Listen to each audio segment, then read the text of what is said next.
Pai do Senhor, pessoal, tudo bem? Eu quero falar aqui sobre um texto que se encontra no capítulo 12 de 2 Coríntios, certo?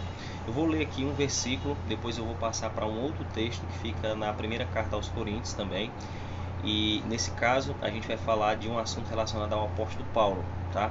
O texto é o seguinte: no capítulo 2, versículo 7 da segunda carta aos Coríntios, diz assim, 12, 7. E para que não me exaltasse pelas excelências das revelações, foi-me dado um espinho na carne, a saber, um mensageiro de Satanás, para me esbofetear, a fim de não me exaltar.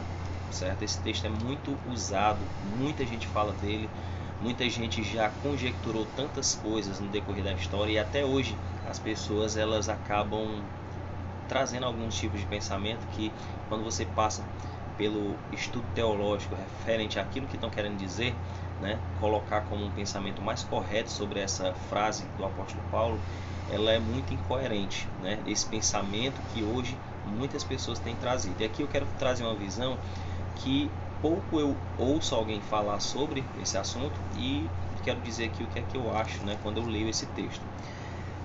Fica muito difícil para a gente defender a ideia de que o apóstolo Paulo ele tinha medo de ser perseguido, por exemplo, né? Porque existe uma corrente teológica muito forte que acredita que o espinho na carne de Paulo, quando ele pede, né, para que Deus afaste dele, é a questão da perseguição.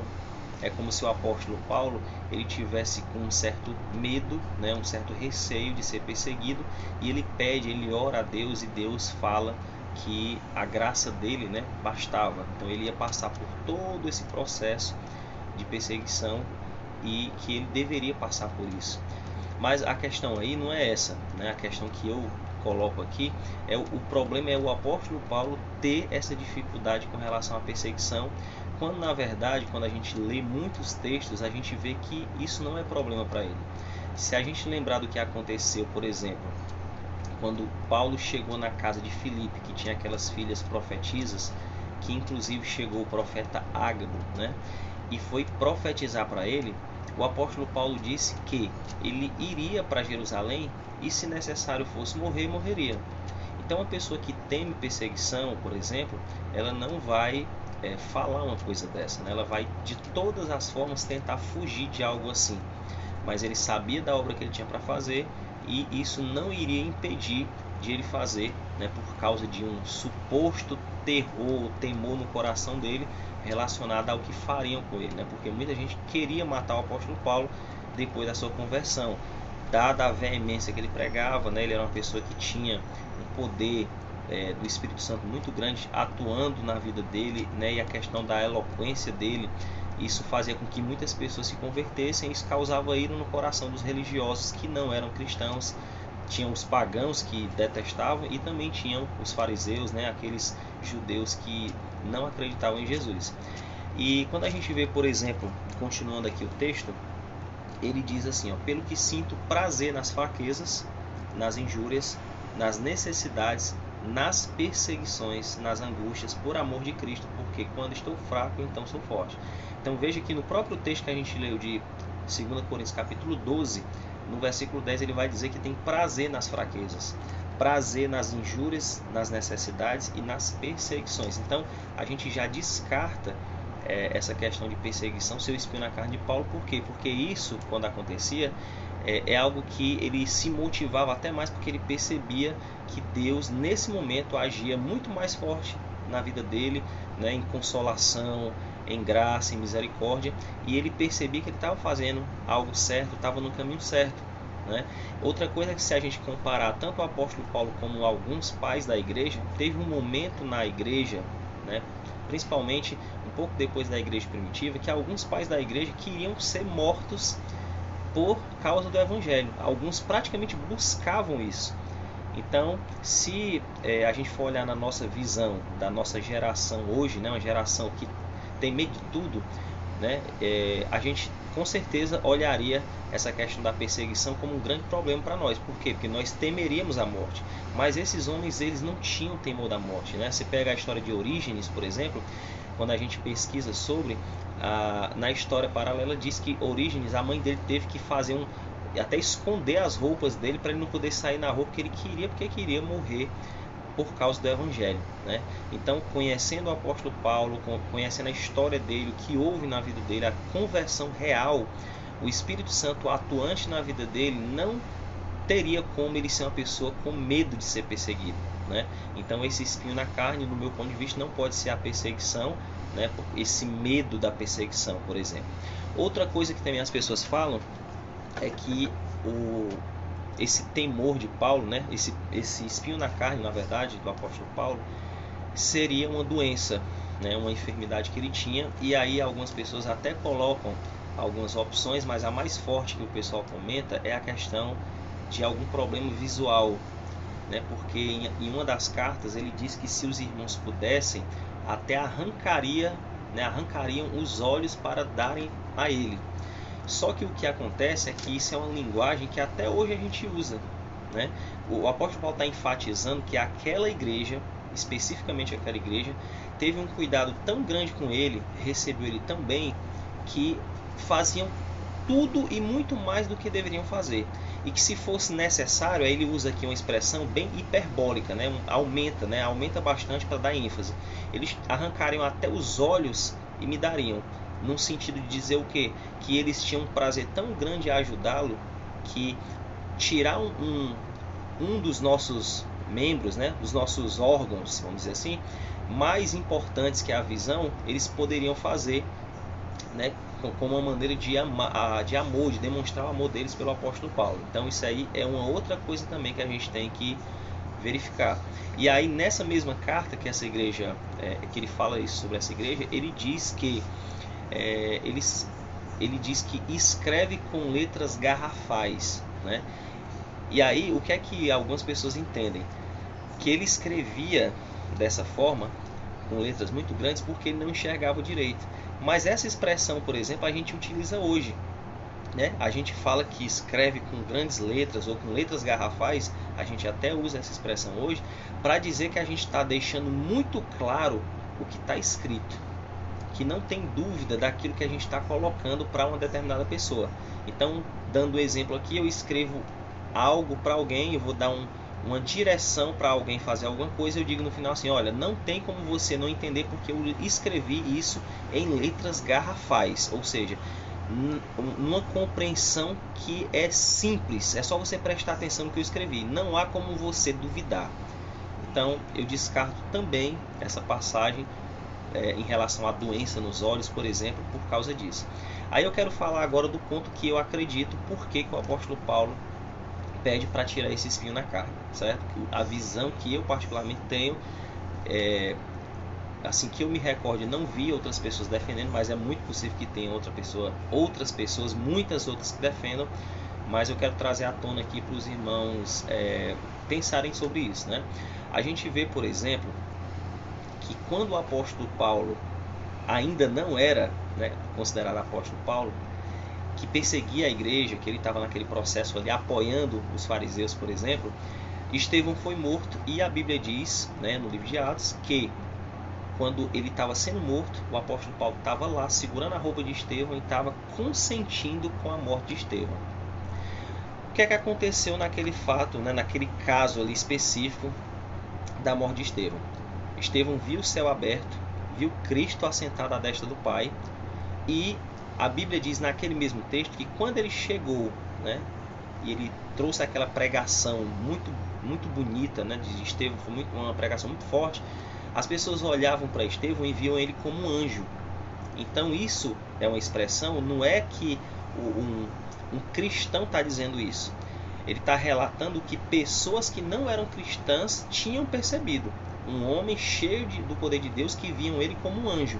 Só que quando aquela mensagem chega, essa mensagem de Estevão, ela é uma mensagem que contraria a religiosidade deles. Então eles não tinham como associar essa informação que eles disseram, né, que viam como um anjo, mas a mensagem dele contrariava o que eles acreditavam.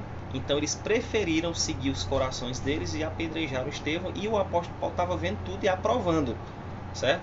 E aí, fora isso, depois que acontece isso, o apóstolo Paulo começa a perseguir incessantemente, e acontece a conversão do apóstolo Paulo mais à frente. Com isso eu quero dizer o quê?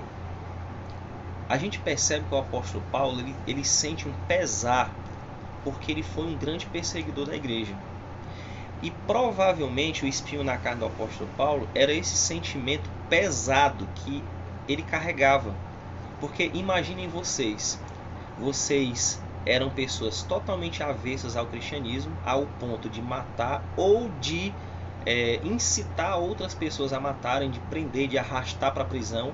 E de repente você se converte ao cristianismo, você recebe o Espírito Santo, a graça de Deus, a transformação do poder de Deus, e aí você entende que tudo aquilo que você fez foi um pecado contra Deus, que você matou irmãos em Cristo, pessoas que tinham um coração puro e transformado pelo Espírito Santo. Mesmo que isso tenha ficado no passado, as memórias elas ficam em todo o nosso trajeto de vida.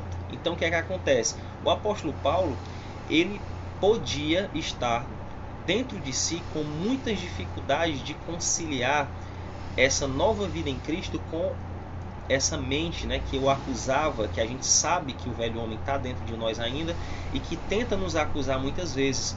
Mesmo eu sabendo que eu fui perdoado no passado, eu me lembro dos pecados do passado. E muitas vezes o inimigo se aproveita disso e lança seta sobre nós para dizer o quê? Você não é isso que você acha que é hoje, você é aquilo que você era. E aí o apóstolo Paulo, possivelmente, devia sofrer com isso. Olha um texto interessante que está aqui na primeira carta aos Coríntios, no capítulo 14. Diz assim no capítulo 14, no versículo 9. Porque eu não sou o menor dos apóstolos. Ele diz que não é o menor dos apóstolos. E diz assim, que não sou digno de ser chamado apóstolo. Na verdade, desculpa, ele fala que ele é o menor, certo? Ele fala que é o menor dos apóstolos e ele diz que não é digno de ser chamado apóstolo, pois perseguia a igreja de Deus. Então veja a ênfase.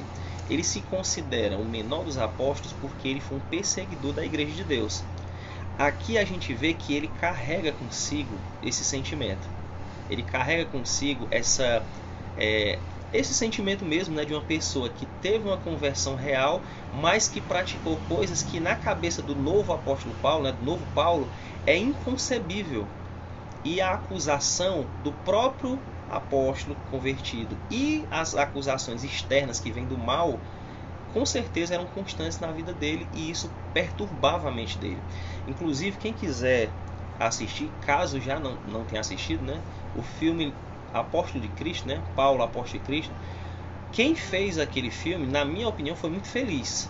Por que foi feliz? Porque quando fala sobre o apóstolo Paulo, nesse sentido de se sentir angustiado e tudo, é justamente relacionando a questão da perseguição. Dessas perseguições que ele fez aos cristãos. Tanto é que de vez em quando no filme passa como se ele estivesse cochilando aqui, aí ele sonha, ele mandando prender, né? Ele sonha mandando apedrejar, essas coisas. Então, no próprio filme, mostra que o apóstolo tinha uma dificuldade com isso, ele tinha pesadelos com isso. Então, a visão que eu acho mais coerente é que ele realmente carregava essa culpa, né, pelo fato de ele ter feito isso com os cristãos, embora ele tenha sido perdoado dos seus pecados, toda culpa, mas a gente, como ser humano, ainda tem pensamentos, lembranças, e isso era muito forte na vida dele, certo? Eu não posso entender que eram perseguições de outras pessoas a ele, por quê? Porque ele deixa claro que ele morreria pelo evangelho, então que sentido teria ele orar a Deus pedindo para afastar esse espinho na carne como sendo a perseguição, se ele tinha prazer em fazer a obra e aonde ele fosse, geralmente ele ia ser perseguido porque a mensagem de Cristo contrariava não só o povo judeu, mas os gentios também. Que quando ele chegava num local com vários deuses, ele pregava sobre um Deus único. Isso era motivo de muitas pessoas perseguirem ele, como aconteceu em alguns casos, né? A gente vê lá em Efésios, né? No caso que ficam gritando diante dos Efésios por horas, né? Pelo fato de ele ter feito milagres, pessoas terem se convertido, dentre outras coisas que aconteceram ali. Então ele não tinha medo disso. Aonde ele ia, ele era perseguido de alguma forma, e ele diz isso também na segunda carta aos Coríntios.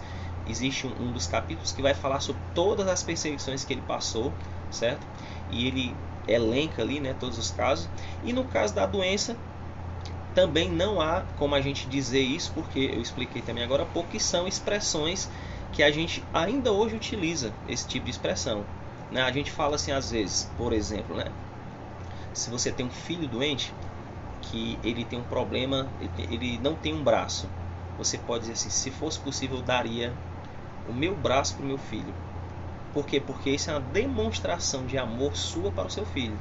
Como o cristão, de uma forma geral, e principalmente na igreja primitiva, a maioria tinha essa compreensão desse amor de Deus e esse amor inundava o coração deles, a expressão deles, quando eles dizem, né, quando o apóstolo Paulo diz que se possível eles dariam os olhos, né, para ele, é dizendo claramente que o amor daquele povo para com ele era muito grande, certo? Que não tinha como não reconhecer e não perceber esse amor desse povo.